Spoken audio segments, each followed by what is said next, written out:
बिहार किसका है? बंगाल किसका है? गुजरात किसका है? महाराष्ट्र किसका है?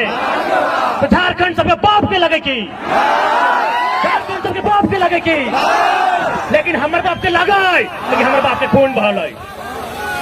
हम शहीद का बेटा है, मेरा बाप का झारखंड है, क्योंकि मेरे बाप का खून बहा झारखंड बनाने में। आज गवर्नमेंट पे बैठे लोग पॉलिसी लेकर आते हैं, कभी पॉलिसी लेकर आते हैं जो यहां से 10वां 12वां पास करेगा, कभी पॉलिसी लेकर आते हैं जो यहां पैदा होगा। अरे भाई, आप लोग विधायिका के अंग हैं या फिर आप लोग मडारी हैं? आप लोग टास जुआ खेलने वाले लोग हैं। ये लोग कहते हैं जो झारखंड में पैदा होगा उसे नियोजन में अधिकार रहेगा।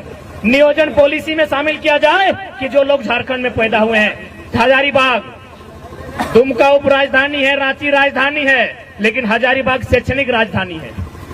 तो शैक्षणिक राजधानी में उपस्थित, झारखंड की शैक्षणिक राजधानी में उपस्थित नौजवानों, क्या इससे पहले की भी सरकार की बात करते हैं, उनकी जो नीति थी कि जो यहाँ जन्म लेगा उसे झारखंडी में नियोजन का अधिकार मिलेगा, क्या किसी भी तरह से संवैधानिक और नियमता है कि कोई यहाँ पैदा होगा उसे झारखंडी मान लिया जाए? क्या ये संवैधानिक है? यदि ये संवैधानिक है तो कोई तो ट्रेन में पैदा हो जाता है, ट्रेन उसका होना चाहिए। कोई अस्पताल में पैदा होता है, अस्पताल उसका होना चाहिए।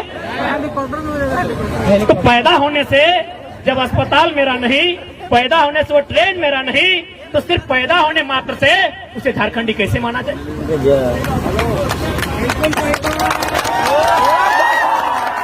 वर्तमान सरकार नियम लेके आती है 10वां 12वां पास। अरे हम लोग भी यहाँ जितने लोग हैं, कोई मामा घर से, कोई मौसी घर से, कोई फुआ घर से मैट्रिक पास किए हैं ना। तो फुआ घर से, मामा घर से, मौसी घर से मैट्रिक पास करने के बाद क्या मामा फुआ मौसी ने हमको वहाँ अधिकार दिया है?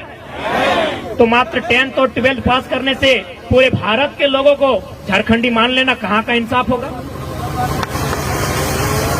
आज लोग बार बार दुहाई देते हैं कि झारखंड की पॉलिसी असंवैधानिक है। एक बात बताइए, ये संविधान का हवाला, ये संविधान का डंडा केवल झारखंड पर, या जो लोग संविधान की बात करते हैं क्या उन्हें संविधान की जानकारी है? यदि नहीं है तो आप केवल अनुच्छेद 15 और 16 में क्यों रुकते हैं? अनुच्छेद 19 तक पहुंचिए, अनुच्छेद 171 तक पहुंचिए, अनुच्छेद 371 तक पहुंचिए और उसे पढ़िए क्या लिखा है। ये भारत का संविधान बड़ा खूबसूरत है, ये कहता भी है, नहीं भी कहता है। भारत का संविधान आर्टिकल 171 171 क्या कहती है विधानसभा के लिए? कि कम से कम 60 विधानसभा की सीटें होनी चाहिए, कहती है ना। भारत का संविधान, भारतीय संविधान अनुच्छेद 171 वो कहती है कि विधानसभा में किसी भी राज्य में कम से कम 60 विधायक होने चाहिए। हमारे यहाँ 81 है, कहती है ना। लेकिन फिर वही भारत का संविधान 371 जिनमें कुछ धाराएं हैं जो सिक्किम, अरुणाचल प्रदेश और गोवा के लिए कहती है आप 30 और 40 में काम चला सकते हैं। वही भारत का संविधान जो 171 में कहता है कि 60 विधायक होने चाहिए, वही संविधान कहता है आप 30 में काम चला सकते हैं। तो भाई ये संवैधानिक दांवपेच, ये संविधान का डंडा, ये संविधान की मार केवल झारखंडियों के साथ क्यों? हमने किसी के साथ क्या गुनाह किया है? हमने कहा किसी के अधिकार को छीना है? दुनिया में हजारों लड़ाइयां लड़ी गई है। एक राजा ने कभी एक रानी के लिए युद्ध किया है, लेकिन हमने जब भी युद्ध किया है इस माटी को बचाने के लिए किया है। हमारा कोई इतिहास बताएगा कि हमने किसी को घर से भगाया है? हमारा कोई इतिहास बताएगा कि हमने कहीं कब्जा किया है? हमने जब भी युद्ध किया है, अंग्रेजों से जब भी मुकाबला किया है, अपनी माटी को बचाने के लिए किया है। तो हमारा गुनाह क्या है? हमने किसी का क्या बिगाड़ा है? आज ये राज्य न जाने कितनी शहादत के बाद, न जाने कितनी माओं की गोद सुनी हुई, न जाने कितनी बहनों की मांग का सिंदूर उजड़ा है, तो हम तब जाकर हमने एक नया झारखंड बनाया। यही आपके हजारीबाग जिला के अंतर्गत बिशुनगढ़ प्रखंड है, वहाँ एक बलग मक्का नामक गांव है। एक गांव में सात लोग शहीद हुए। शहीद नहीं हुए, उनका गला किसी का काटा गया, किसी के गोलियों से छलनी किया गया, तब जाके हमें राज्य मिला है। क्या कभी इस दर्द का आभास इन सत्ता में बैठे लोगों ने किया है कि हमने किन परिस्थितियों में ये राज लिया है? इसलिए आज जितने भी नौजवान जो अपने घर से बाहर छात्रावास में जाकर तैयारी करते हैं, कभी उनके दर्द को किसी ने समझा है कि किस प्रकार हम अपना मुर्गी, चंगना, छगरी, पटरू, गाय गोरू बेचकर अगर हमारी माओं के पास अगर पुरखों का गहना है उसे गिरवी रखकर अपने खेत का जमीन का टुकड़ा किसी को कर्ज में रखकर बड़ी मुश्किल से पैसा जमा करते हैं। उन पैसों को गठरी में भेजकर बच्चों को हजारीबाग, किसी को रांची, किसी को धनबाद भेजा जाता है। इस उम्मीद के साथ भेजा जाता है कि जब बच्चा घर वापस आए तो एक छोटी सी नौकरी लेकर आएगा। और उस उम्मीद को पूरा करने के लिए बेटा दिन रात मेहनत करता है।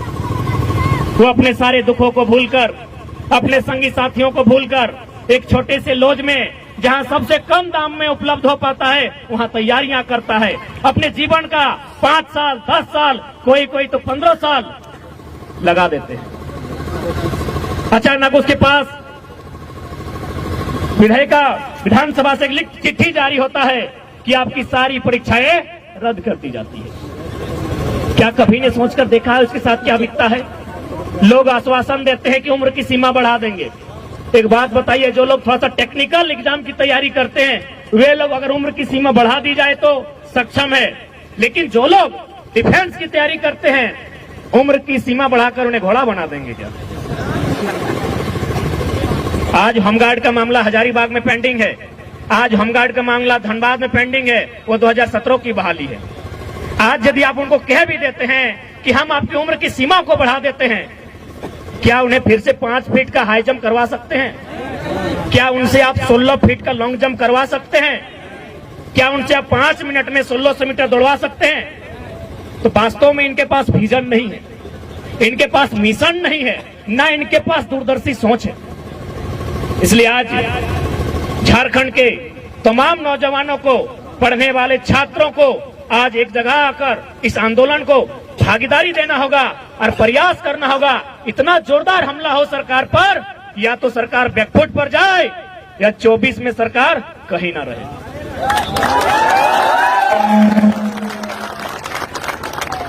कब तक, आखिर कब तक हम अपने सपने को अपनी आंखों के सामने ओझल होते हुए दूर होते हुए देखना पसंद करेंगे? हमने किसी का क्या गुनाह किया है? यही नहीं, आज बहुत सारे लोग यहाँ आकर बात रखें बाहरी भीतरी। जी नहीं, जो लोग अगर बाहरी भीतरी का प्रश्न खड़ा करते हैं मैं उन्हें 2-3 उदाहरण दूंगा। जब ये आंदोलन स्टार्टिंग हुआ था, हमें बिहार मूल के एक हाईकोर्ट के जज ने फोन किया था। उन्होंने धनबाद के एक वकील को फोन किया, बोला उस लड़का से हमको बात कराओ। उन्होंने वकील को फोन किया, वकील साहब किसी तरह मेरा नंबर जुगाड़ किया, हमको कॉन्फ्रेंस में बात कराया। हाईकोर्ट जो कि बिहार मूल के हैं, उन्होंने स्पष्ट कहा कि हम आपकी इस भाषा की लड़ाई में बिल्कुल आपके साथ हैं, क्योंकि यदि सभी लोग यूपी, बिहार, बंगाल, उड़ीसा के लोग अगर भाईचारा के नाम पर झारखंड में कब्जा कर लेंगे तो झारखंड बनाए क्यों था? यह कथन मेरा नहीं है, बिहार मूल के एक हाईकोर्ट के जज का है, जिन्होंने मुझे लगभग फरवरी महीना में फोन किया था मानव श्रृंखला के बाद। बोला बिल्कुल आपका जो भी लॉजिक आप रखते हैं बिल्कुल सत्य रखते हैं। झारखंड के लोग जिस समय खेतों में, खलिहानों में, जंगलों में, बिहड़ों में रहते थे, बिहार में नालंदा विश्वविद्यालय था। आप एजुकेशन को लेकर उनका मुकाबला कैसे कर सकते हैं? वहां विक्रमशिला विश्वविद्यालय था। आप उनके एक ही शिक्षा के स्तर में दोनों को बैठा दिया जाए, आप मुकाबला नहीं कर सकते हैं। अब तो आपकी लड़ाई बिल्कुल संवैधानिक है। एक हरियाणा के जाट नेता का फोन आया जो किसान आंदोलन में सक्रिय थे। उन्होंने भी कहा कि यदि जो लोग झारखंड के दर्द को नहीं समझ रहे हैं और जो लोग इसे बाहरी भीतरी का नाम दे रहे हैं, उनसे एक ही सवाल किया जाए कि पूरा इंडिया एक रहता, कश्मीर से कन्याकुमारी तक हिंदुस्तान एक, गुजरात से अरुणाचल प्रदेश तक पूरा इंडिया एक रहता, और यदि बंगाल के किसी अभ्यर्थी को केरल में मास्टर बना दिया जाता, क्या हैंडलिंग कर पाते?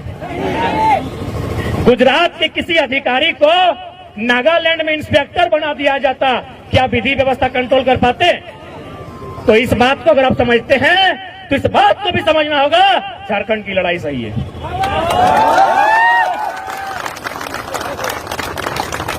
अभी बताइए, यदि बैरियर नहीं होता, राज्यों के लिए अलग अलग नियम नहीं होते, तो आज क्या विधि व्यवस्था कंट्रोल हो पाती? क्या एक मलयालम बोलने वाला केरल का इंसान झारखंड के क्षेत्र में विधि व्यवस्था कंट्रोल कर पाता? नहीं कर पाता। तो इसीलिए हमारे देश की खूबसूरती यही है, अनेकता में एकता, विविधता में एकता, और उसी के तहत आपको सबके अधिकार को सुरक्षित रखना होगा। आज लोग कहते हैं कि 1932 का खतियान असंवैधानिक है, ये अंग्रेजों के काल का है। बोले भैया, आप इतना हमको मत सताइए, अब हम लोग को इतना परेशान ना कीजिए। आप किस कानून की बात करते हैं और कौन से संविधान की बात करते हैं? अरे हम लोग भी थोड़ा बहुत पढ़ लिए हैं, अब हम लोग भी अनपढ़ जाहिल नहीं है, थोड़ा बहुत पढ़ लिए हैं। आप जिस संविधान की बात करते हैं और आप जिसे अंग्रेजों के काल का कानून मानते हैं, तो पलटिए थोड़ा सा, आप फ्लैशबैक में पीछे जाइए। सन 1990 भारत के संविधान में 66वां संशोधन हुआ था। क्या हुआ था? CNT जो 1908 में बना कानून है, उसकी 3 अध्याय को 66वां संशोधन करते हुए 1990 में भारतीय संविधान के अनुसूची 9 में शामिल किया गया था। तो क्या 1908 का कानून जो CNT कानून है, वो अंग्रेजों के काल का कानून नहीं है? तर्क से बात कीजिए, हम लोग भी पढ़े लिखे लोग हैं, लॉजिकली बात कीजिए कि इसी देश में, आजाद भारत में, और उसी अनुसूची 9 में, जिस अनुसूची में भूमि सुधार कानून स्थापित किए जाते हैं, कानून नंबर 209 में, भारतीय संविधान अनुसूची 9 में 1990 66वां संशोधन 1908 CNT कानून शामिल किया गया है। तो हम यदि 1932 को आधार मान रहे हैं, और हमने तो स्पष्ट कहा, यदि आपको ऐसा लगता है इस भूभाग में अन्य प्रदेशों के लोग अगर रहते हैं और उनका अपने प्रदेश में कोई नाता नहीं है, तो आप स्थानीयता 1-2 परिभाषित कीजिए। बहुत जगह है, जनरल 1, जनरल 2, जनरल 3 तक है।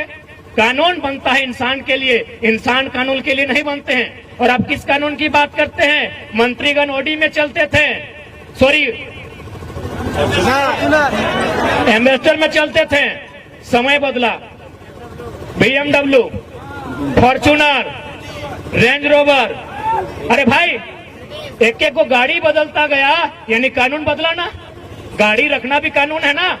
एक एक को गाड़ी बदला यानी कानून बदला। तो मैंने कानून सिर्फ जनता को दबाने के लिए है क्या? नेताओं का मन किया तो गाड़ी बदल गया, नया कानून बन गया। उनको मन किया तो 70 लाख का क्रिकेट का मैच खेल लिए। उनको मन किया तो अपनी अर्धांगिनी और आधी अर्धांगिनी के साथ लतरा तो डैम चल गए।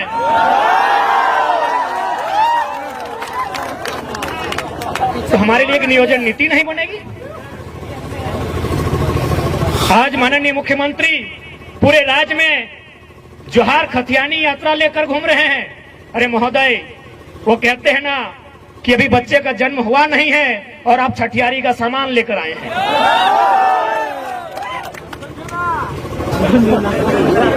इसीलिए किसी ने खूब कहा है कि जनता भूख प्यास से त्रस्त है और राजा साहब सुरा सुंदरी में मस्त है। हमारे छात्र, पढ़ने वाले छात्र, आप गांव में जाइए। मेरे ही गांव से 15-16 स्टूडेंट धनबाद तैयारी के लिए जाते थे। जब से वैकेंसियां रद्द हुई है, उनकी संख्या सीधा 2-3 हो गई। हम लोग पूछे कि क्या कारण है, तो बोला था ना कैसे हिम्मत करें, जीवन का 5 साल, 6 साल, 7 साल जाता है। अरे समय जाता है तो अलग विषय है, बाप की आधी पूंजी चली जाती है, माँ की आंखों की रोशनी चली जाती है, छोटे भाई का सपना टूट जाता है। तो क्या करें? आखिर पढ़ना भी तो इसीलिए चाहते हैं कि एक नौकरी करें, और नौकरी भी तो इसीलिए करना चाहते हैं कि छोटी सी कमाई हो जाए। तो हम 5 साल अपना बर्बाद करने के बाद अपने बाप की आधी पूंजी बेकार करने से अच्छा है हम खेतों में हाथ बटाएं। पैसा कमाने से तो मतलब है। तो इसीलिए भैया हम सोच रहे हैं इस बार निरन महीना में खेती करेंगे, धान के बाद गेहूं लगाएंगे, लेकिन अब कंपटीशन की तैयारी नहीं करेंगे। सोचिए कितना दर्द, सोच के देखिए कितने दुख में है हमारे।